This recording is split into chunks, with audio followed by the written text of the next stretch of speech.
பாமகவில் ராமதாஸ் அன்புமணி இடையே நீண்ட காலமாக கருத்து வேறுபாடு நிலவும் சூழலில் தனது பெயரை அன்புமணி பயன்படுத்தக்கூடாது என ராமதாஸ் தெரிவித்திருப்பது தந்தை மகன் மோதல் தீவிரமடைந்திருப்பதை வெளிக்காட்டுகிறது.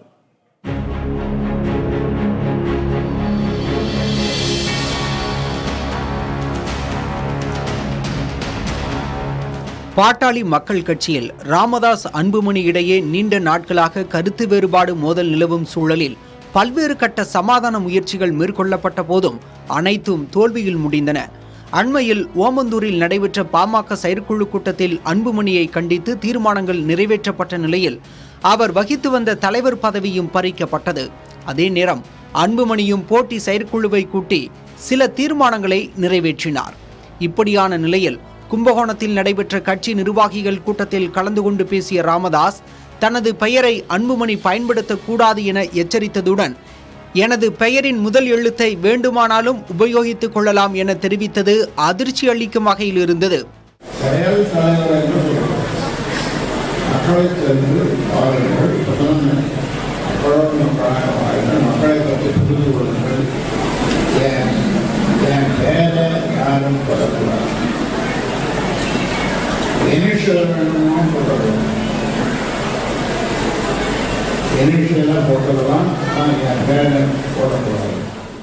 பின்னர் நடந்த செய்தியாளர் சந்திப்பில் அன்புமணியுடன் சமாதானமாக செல்ல திட்டம் உள்ளதா என எழுப்பப்பட்ட கேள்விக்கு தனது பாணியில் பாடல் மூலம் ராமதாஸ் பதிலளித்தார். அவருடைய ஆசை விருப்பத்தை சொல்லியிருக்கிறார். நிறைவேறுமா சார்?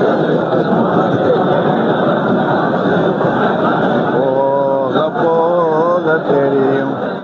இதனிடையே பாமகவில் ராமதாஸின் மூத்த மகள் ஸ்ரீ காந்திமதிக்கு கட்சி பதவி வழங்கப்பட உள்ளதாகவும் அவர் அன்புமணிக்கு போட்டியாக களமிறக்கப்படுவதாகவும் செய்திகள் வெளியாகியிருந்த நிலையில் அது தொடர்பான கேள்விக்கு பின்னர் பதில் கூறுவதாக தெரிவித்தார். அவங்களுக்கு முக்கிய பதவி என்ன கொடுக்கப்படுதுங்களா ஐயா? அவங்களுக்கு ஒன்றும் இல்லை, இப்போ ஒன்றும் இல்லை, தற்சமயம் இல்லை. போக போக தெரியும். மாணவருடைய வேலைப்பாடுகள் சார், அதுதான் பார்க்க போறோம்.